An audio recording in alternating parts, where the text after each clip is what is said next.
Good evening. It's good to see everyone out.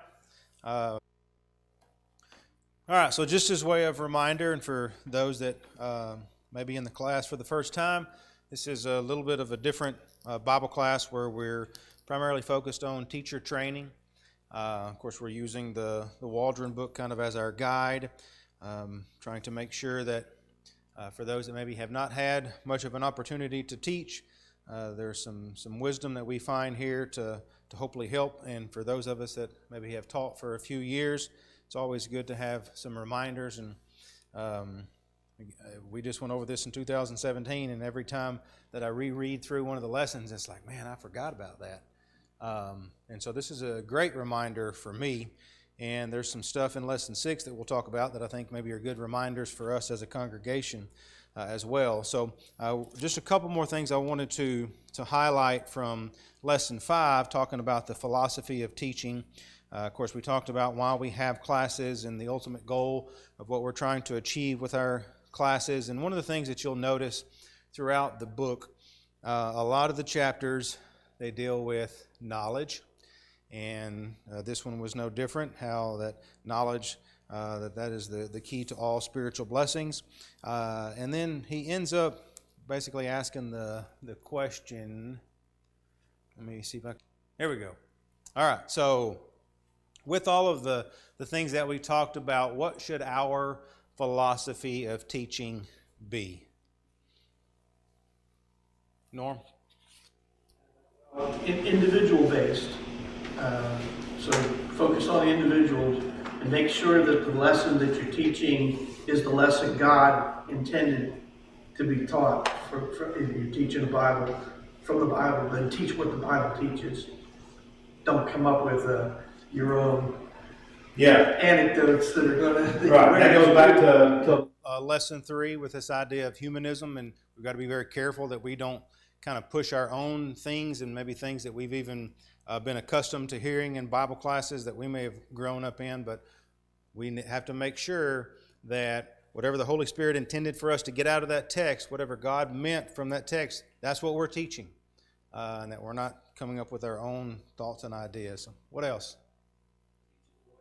The pupil learns not in the way that is most comfortable for you necessarily. All right. Two things are not the same. Yeah. Unfortunately. There are times when we're teaching where we're teaching our style. Like, this is the way I teach, and you're going to learn the way that I teach. Well, it doesn't always work that way. And so we have to be open and willing to adjust, because what's the point? Is the point that, well, we have in our minds taught the lesson and nobody learned anything? Did you really do any teaching if nobody learned? No, the objective is that kids are learning, or that the students are learning, that they're receiving this knowledge. And so you've got to make sure that your philosophy is the kids get taught. However that has to happen, and if you have to adjust your style, then that's what needs to happen. What else?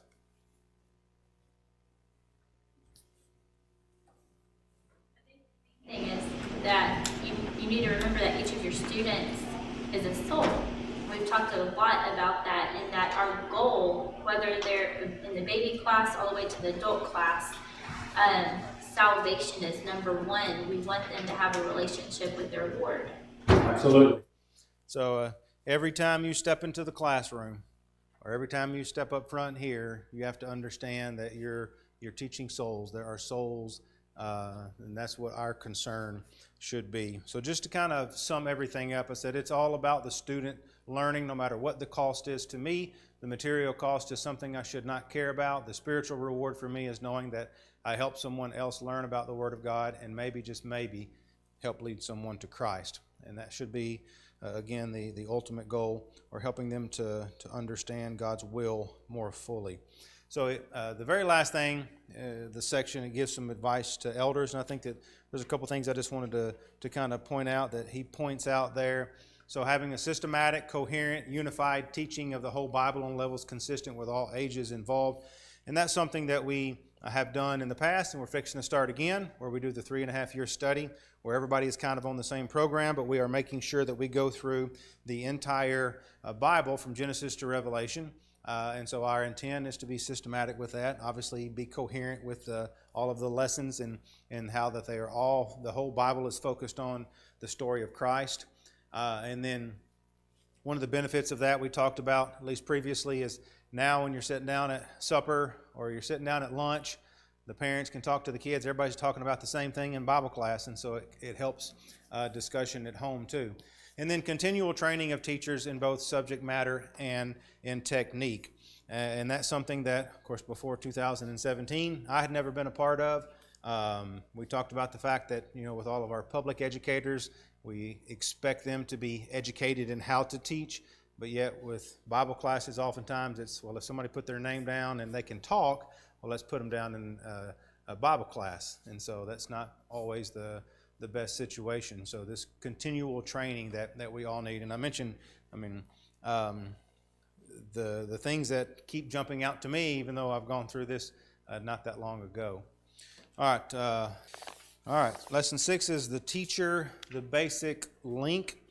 And man, is there a lot of material in this lesson. There on page 46, one of the things that he talks about, we'll let them get that figured out. A lot of the things that he mentions in this lesson, some of it is really dependent upon the size of the congregation, whether or not it's a large congregation or a small congregation. But he mentions there in the second paragraph that we need to understand that neither the size of the congregation nor the amount of money available have anything to do with the quality of teaching being done. And I think that is very, very important that we understand. You can put all kinds of the Lord's money into the Bible classes, but if the teachers aren't teaching well and they're not trained, then it doesn't matter how much money you pour into it. Likewise, it doesn't really matter how much or how many members you may have at a congregation. That doesn't necessarily mean anything in regards to the quality of teaching that is being done. So don't get so caught up in the size of the congregation. And so one of the points that he's trying to make at the very beginning is the most important factor in successful teaching is the teacher. And so we have to understand we're the key aspect of the Bible class and how well we're going to be able to teach God's Word. Most people think that any adult can teach a child simply because they are older, and that is absolutely not true. Now, kids are very perceptive, and they'll pick up on things, but that doesn't mean that you're actually teaching them what they need to be taught, especially in regards to the Bible. And so, again, just because somebody may want to volunteer, or maybe they were voluntold, and somebody thinks, well, they're older, so they have to know their Bible. Surely, I mean, they're older, so why would they not be a good teacher? That is obviously not the case, and I think that we understand that. He mentions there at toward the bottom of page 46, he says, no matter what material is being used, no matter what system of teaching a congregation is using, each individual teacher makes the system either succeed or fail in the classroom based upon his degree of preparedness. So to me, the two key aspects of teaching and being a good Bible class teacher are knowledge and preparedness. And those two actually kind of go hand in hand, because if you don't really have the knowledge, then you may have to spend more time with the preparedness. And so that's where we talked about last week and not being lazy. And once you've accepted this position as being the teacher, then you spend whatever time is required to make sure that you know the material that you're going to be teaching. And so knowledge and preparedness. And this is one of the things that we have really harped on with the young men in our young men's leadership training when we're talking about serving the congregation in various aspects, whether it's in prayer or overseeing the Lord's table or giving an invitation. With everything that you are doing, how well you do that is all based on how prepared you are. And that is such a huge aspect and a key to us as Bible class teachers. So he says good teaching always includes three aspects: a knowledge of the subject matter taught. Again, that's one of the keys, a knowledge of the people being taught. And this is where it comes into the different ages that we may be teaching, and also different circumstances as far as someone may be coming in that has never heard God's Word. We've got this situation right now, and it's been going on for some time now, but you've got Kiara who brings Gabe. Gabe doesn't have the background that Kiara has, but they're in the same class. And so they're obviously from different circumstances, and so we have to be able to handle that class with both of those students in that class. And so that's understanding the knowledge, or having the knowledge of the people that are in the class, and that's going to then help you be a better teacher. And then 3, a knowledge of how to put the information into easily understood, interesting thoughts. And that's where the technique really comes into play, and where you might have to adjust some things, because you may think that something is exciting and the kids are all sitting there yawning and nodding off, and obviously if you've got that going on, then you may have to start pulling a Ron Daly and start stomping and clapping and get everybody to wake up. So all aspects are necessary. Missing any of the 3 could cause problems. Obviously, not knowing the subject matter. If you don't know the material that you're going to teach, then you're wasting everybody's time, and it would been much better if you had not even been in the class. Not knowing the people, so you totally miss the age group, and that's key if you're trying to teach a bunch of 6-year-olds, but you're teaching them as if they're 16-year-olds, or vice versa.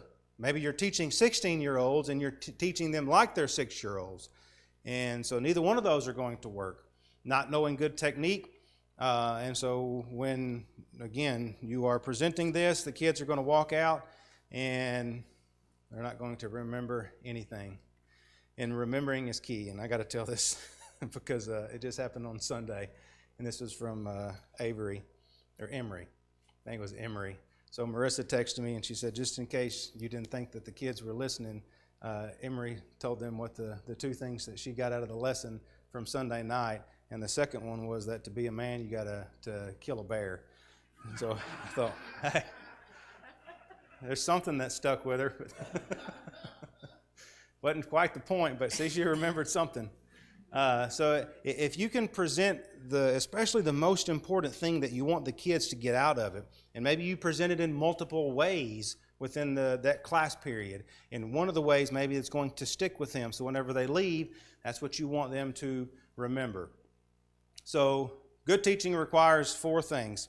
I think that this is very, very true. Obviously, we've talked about knowledge. We'll talk about that a little bit more. But faithfulness is going to be a huge thing, recognizing that we are all examples, whether or not we want to admit it or not. Wisdom, which is the application of the knowledge. And then the 4th thing is reverence. So in regards to knowledge on the part of the teacher, so on average, the biggest problem is that most Bible teachers do not know their subject well enough. And I think that as a whole, when we talk about Bible class teachers within the church, that probably is the biggest problem, that they're teaching something that maybe they just don't know well enough. And so he makes the point that you've got to know every aspect of what it is that you're going to teach. And one of the comments that he makes in the lesson is, you might have to miss a meal, and maybe it's the night before, or it's the night of. Maybe it's Wednesday night, and you're like, well, I got to eat supper. I mean, that's important that I eat supper before I go teach Bible class. If you don't know the material, then it's more important that you spend that extra hour studying as opposed to eating supper, and eat supper afterwards. And so make sure that you know the material.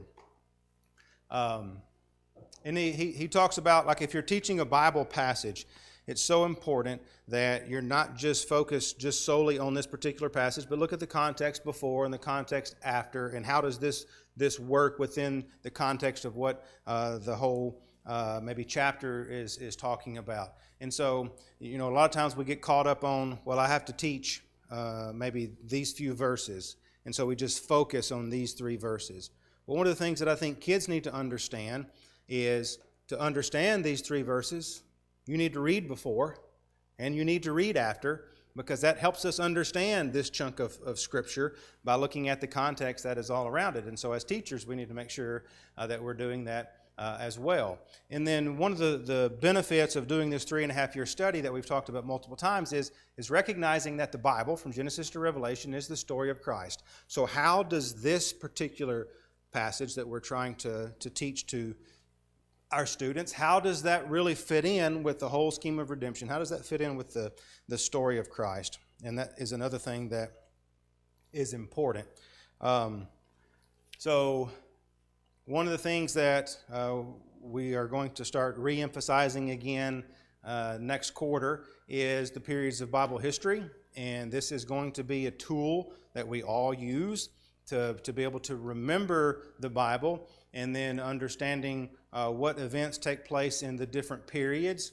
And this really gives us a comprehensive overview of the whole Bible, and it really does help.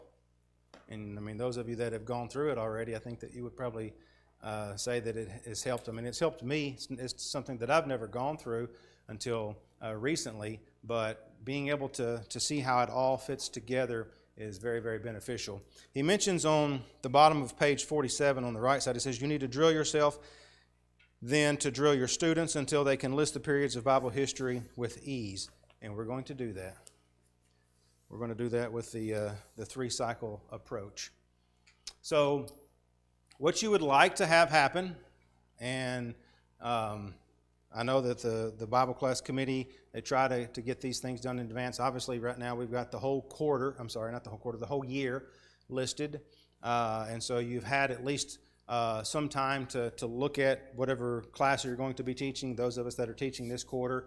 And so it's really good to start preparing a quarter in advance. And the more time that you spend thinking about what it is that you're going to present, and you may even change your mind on things from like the first of the quarter that you're preparing till the night or the day that you're going to be teaching. You may change some things around, but the more time that you spend, the better off you're going to be. And so I know they like to try to get things out at least a quarter in advance so that you will know. Again, never go to class unprepared. He talks about this rethink and restudy. I think that that's a blessing and a curse. At least this, I can testify just for myself, even like if I'm going to be preaching. Like I'll have everything down, and then like it'll be a Saturday night, and I'm like rethinking everything, which is not necessarily the best thing to do. And maybe Brother Fred can speak to that more since he's got a lot more experience than me. But I think that it's good to think about things from different angles and different perspectives, especially if you're going to be teaching a Bible class, to be able to answer questions. But restudying for sure, and I think that it's definitely good to rethink sometimes, just not maybe staying up to 2 or 3 in the morning because you've already got everything prepared, but you keep rethinking everything. It's like, I don't know if that's the best way to do that or not, present that. And then one of the things that he ends with that is absolutely key, and we have got to understand this. This is key as parents, this is key as grandparents, and this is definitely key as teachers. Admit when you make a mistake. If you teach something and then you realize later that was wrong, then that very next Bible class, you better be telling the students, hey, I messed up. And this is how I messed up. Obviously, it's I'm human, but you have got to admit it and make sure that your kids know that you're not perfect. You're not coming in as the teacher, as somebody that's perfect, and you are prone to making mistakes as well, but you're going to be someone that corrects it. And then also, key thing is when somebody asks a question and you don't know, don't make something up.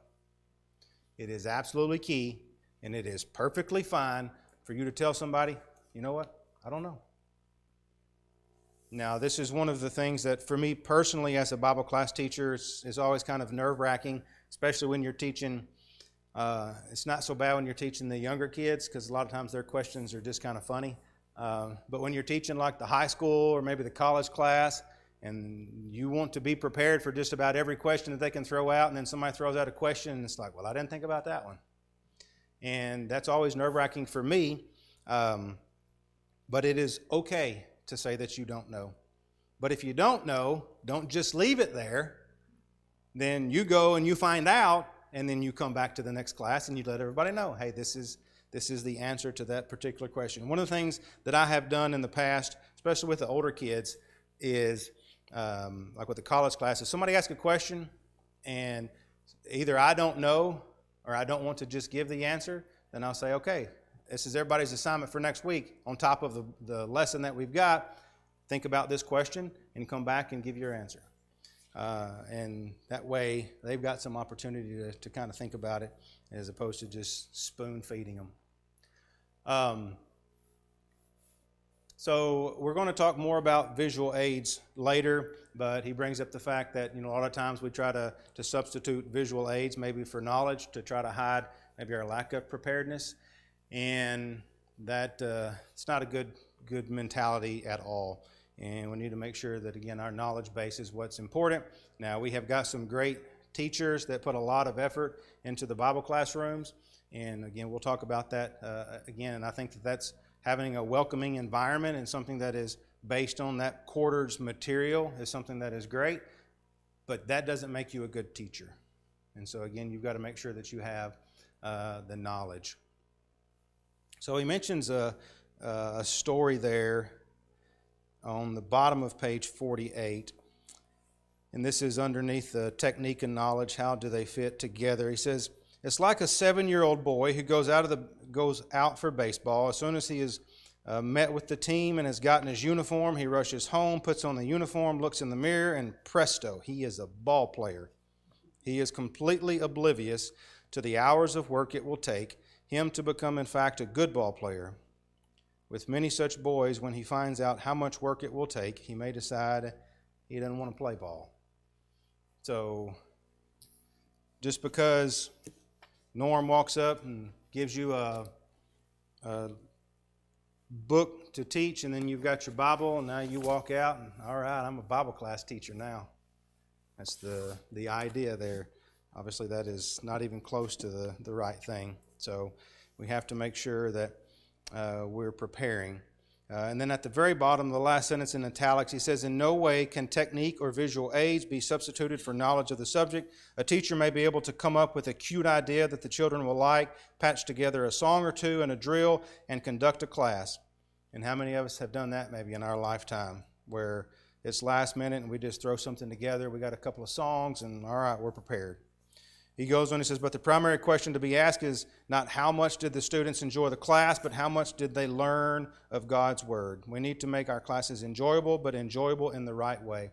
And that's something that maybe we could think about as parents, because when our kids come up, or maybe after Bible class, we'll ask them, did you have a good Bible class?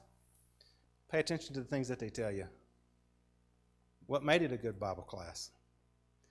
And as teachers, we have to be careful of that to make sure that we are making it enjoyable in the right way, because they actually learned what we were wanting them to learn.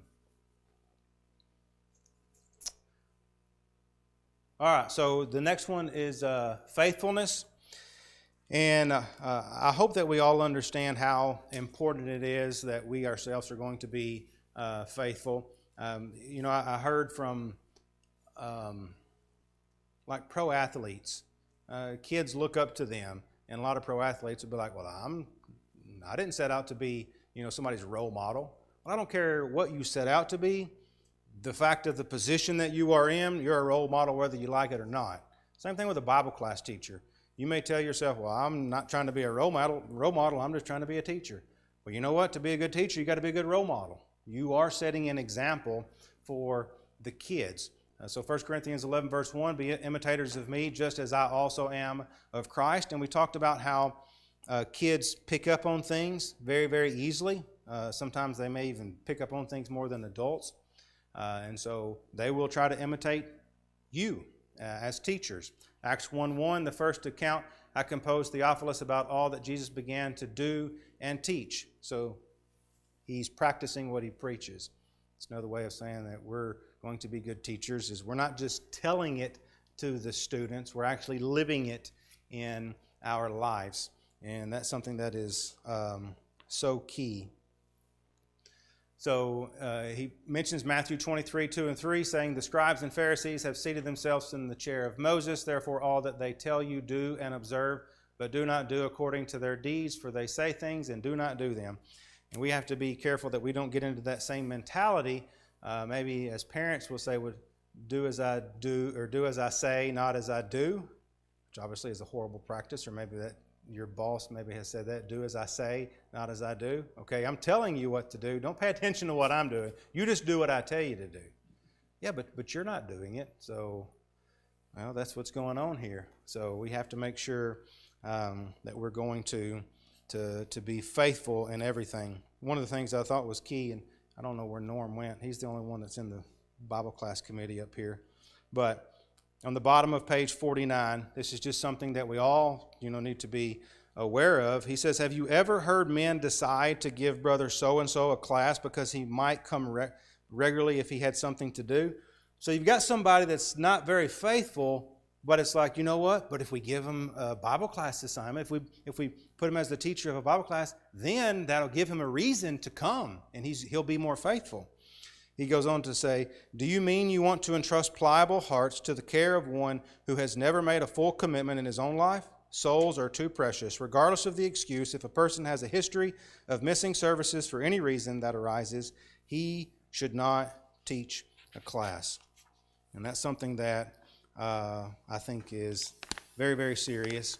And we can't stick somebody as a teacher in a Bible class because we're trying to make them be more faithful. No, if you've got somebody that's not being faithful in their attendance or faithful in their life as a Christian, then we better not be setting them in front of students to teach. So before you teach, be sure your own commitment to God is what it should be. And I don't know why God is not capitalized, so that wasn't intentional. Why should your pupils be interested if they see that you are not? If you are playing at religion, please do not teach. You could do untold harm. And so, just in general, with thinking about this class, and I've mentioned this for myself, this makes me scared, makes me feel like, okay, I'm inadequate. And so, but it is such a great responsibility. And when you think about it from all of these aspects, there's a lot of weight that is on you as a Bible class teacher. But again, it is such an important thing that we have to do. One of the things that I was thinking about too, so he mentioned there about just coming to services and how prompt you are in coming to services. If every service you're showing up late, then what does that tell your students? And well, if my teacher can show up late, why do we have to be there on time? Everything that we do as Christians is going to have an effect on us as teachers. So then he talks about the next one there is wisdom. And so I've got up here the definition of the quality of having experience, knowledge, and good judgment. But if you were to define wisdom, how would you define wisdom?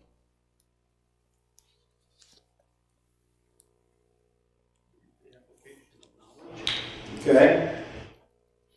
So you could be the most knowledgeable person. You could be the most knowledgeable Christian, and yet you don't really know how to apply it, then what benefit is that going to be? That kind of goes back to this catechetic response of, well, you've got a lot of information in your head and you can probably spit it back out, but do you know how to apply that knowledge? Do you know how to discern that knowledge to be able to help you act in your life as a Christian? And that is something that is very important. They obviously have to go hand in hand. You need the knowledge, but then you also need the wisdom. He talks about how that the power of Jesus' teaching came from not only his knowledge of the subject, but his knowledge of people.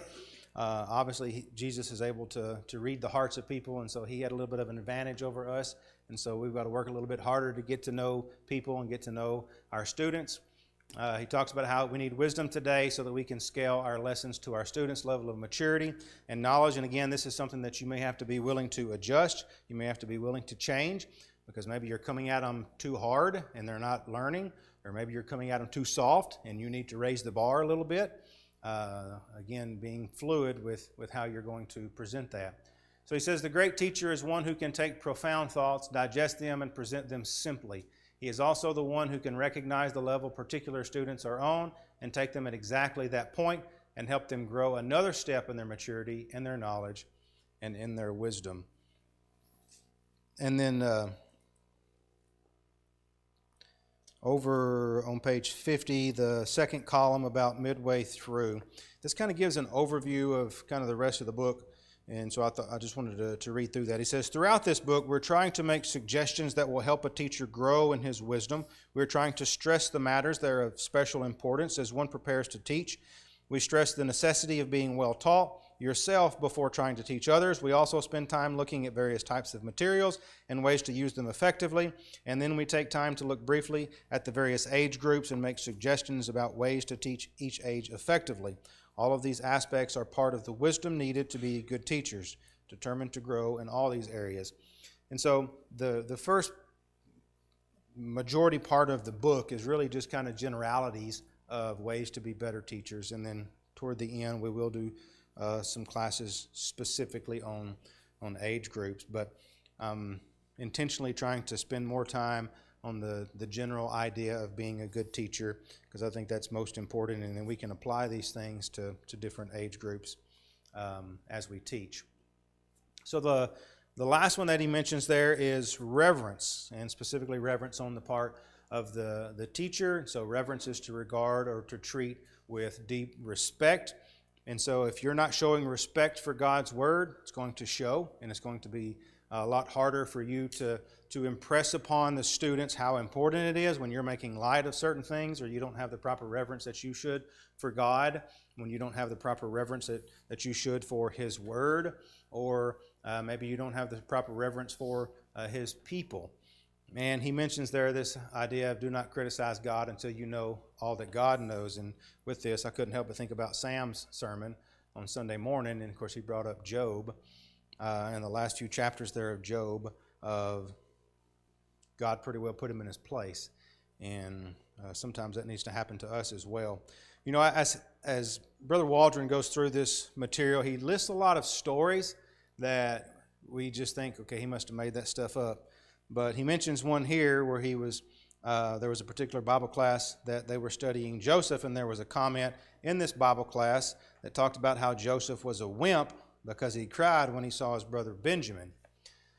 And then he went through and kind of explained, well, how would you feel if you put yourself in Joseph's shoes and you've gone through these years and years of not knowing, and of course all of the things that you went through on the front end, and then how would you act? But then he mentions toward the end of the story, he says the one who made that comment in the class was an elder in the Lord's church. The damage he may have done with that one comment is incalculable. And that's somebody that obviously doesn't have the proper reverence for God or God's Word, and we have to be very careful that we don't make light of situations, especially like that. And outside of being a Bible class teacher, especially if you're an elder, you're going to be looked to as a role model for sure. So we must stand in awe of our God. We must come to His book with the greatest respect, and we should never profane it or do anything that would lessen its impact. And so how do we do this?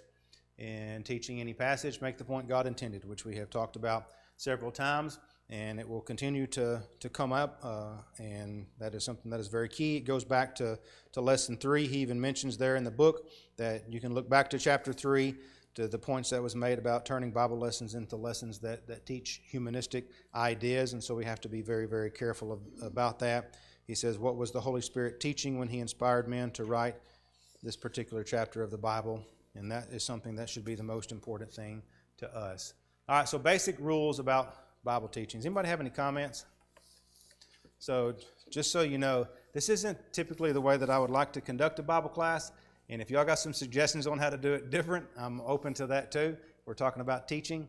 But there's obviously not a lot of questions that are with each particular lesson. So this is more of a lecture, which I know can get very, very boring. So if you've got some suggestions, I'll definitely listen. And if you've got comments to make or questions, please raise your hand too.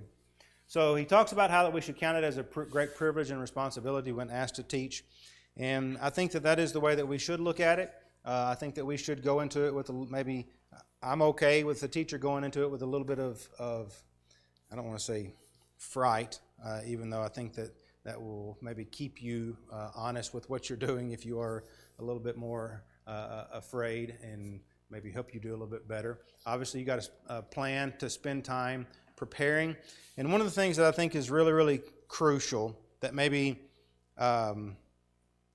we can do a better job of is I think that we tend to look at our Bible class committee, so Todd and Norm and Jesse, and okay, well, they're the ones that are in charge. And so If I've got an issue, then I need to go to them. But one of the points that he makes is when you accept a Bible class, take ownership of it. That is your Bible class. And so you should feel this sense of responsibility to these particular kids. And so you need to make sure that you're prepared. But if something comes up where you're not going to be able to make it, I know sometimes somebody will just call Norm or text Todd and say, hey, I'm not going to be here. Can you get somebody to take my class? That's not really taking ownership of the class. And so make sure that when you are given this responsibility, that you take ownership of it and have some accountability with it as well. So he talks about this never or always, never miss a class. He mentions that in this particular lesson. And I know that he's recognizing too that, okay, although I'm saying never miss a Bible class, those of us that are parents, we recognize that that's not always something that can happen when, you wake up on a Sunday morning and your kid's running a fever and, well, somebody's got to stay home with the kid. And so there are obviously these situations that are going to arise. But one of the things that hopefully is happening is all of the classes have a substitute. And so hopefully that substitute is aware they are the substitute for this particular class, so they can at least hopefully have thought about it some. And there are some situations that you just can't, there's nothing you can do about it. It's just going to end up being what it is just because of the circumstances, but don't let that be the normal thing. And he mentions in there that if you know that you're planning on spending a lot of weekends, doing something else, maybe going to the lake or going visiting some family, then don't accept the Bible class. Don't take on the responsibility of teaching that if you know that several of the weeks you're not going to be there, because that causes a lot of issues, this discontinuity with the class, and so that's harder for the students. And so just don't accept a class if you know that that's going to be the case. So he says, please do not agree to teach a class unless you intend to give all the time and energy necessary to do your very best. However, if we truly love God and love the story of the scheme of redemption, we should be looking for chances to tell others about it. And so we should be looking for opportunities to teach. So he says, be realistic in your goals and make sure that you don't set impossible goals for yourself within a particular class. And that can be very easy to do, especially if one of your goals is, okay, I'm going to get to this point in the lesson. Whew, is that hard? So make sure that you're not setting impossible goals. If you are young in Christ or in age, then work with a more experienced teacher to grow and develop a substitute lesson. And so one of the things that we have done in the past, and it talks about this in this particular lesson with team teaching, we have done that some where we've had a mentor and someone that's setting in with a mentor, and so you actually have two adults that are in the class, but one is there kind of more to learn. And so we have done that some, and so if you are young and you're wanting to learn how to teach outside of going through this material, you need to set in a Bible class with someone that's older and that maybe has more experience. It takes more effort to teach children well than it does to teach adults. And so he mentions in the book that there have been occasions when some adult wanted to teach a class very badly, but was known to be so poor a teacher the adults did not want him. And so to appease such a person, he was given a class of young people. Yeah. Ouch. That's exactly right. And you know what that is?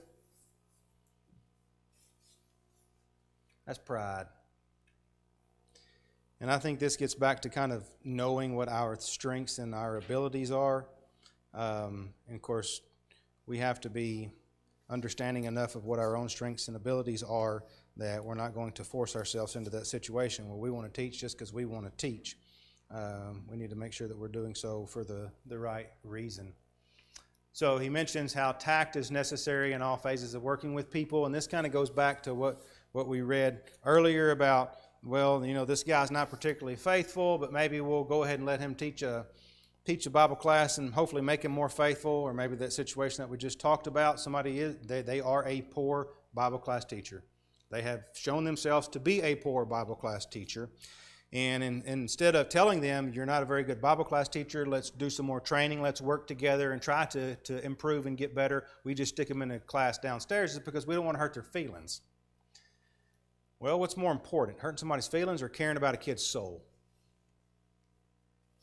One of the things I love about this book is he's pretty blunt and he's pretty direct.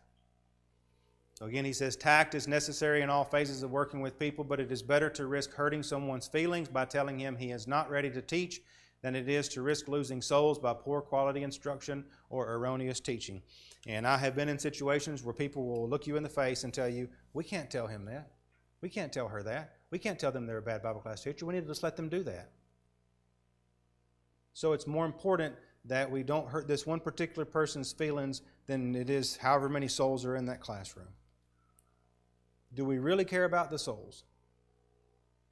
And you know, sometimes we're not very good at knowing our own strengths and weaknesses, and sometimes we need people to tell us that. You know what? You need to work on this particular thing, and that's okay. We're so scared of telling people and hurting people's feelings that we just let them continue to do something poorly as opposed to helping them. Francis? Me know, because I need to know. I don't want to be in the class and not be able to do what my responsibility is. And yeah, I have very low self-esteem. But it doesn't hurt me if you tell me I need to do it differently, or there's a way that can be handled differently. Absolutely. And I think that is the attitude that we should have just in general, not even just necessarily with being a teacher, but just in general. We're here to help each other and know if somebody is coming to you, that's love. They're coming to you because they care about you and they want you to improve, but they also care about the ones that are in the class. And so we can't look at it so negatively and recognize that is love that is being displayed there. All right, we'll finish up Lesson 6 and then get into Lesson 7 next week. Actually, scratch that. We're actually going on to Lesson 8. So choosing a subject to teach, we'll just kind of mention it, but that is not something that we as a group individually have to spend a whole lot of time doing. And so not that it's not important, it's very important, but I want to go to discuss more things that are pertinent to us as teachers. So we're going to jump to 8. Thanks, everybody.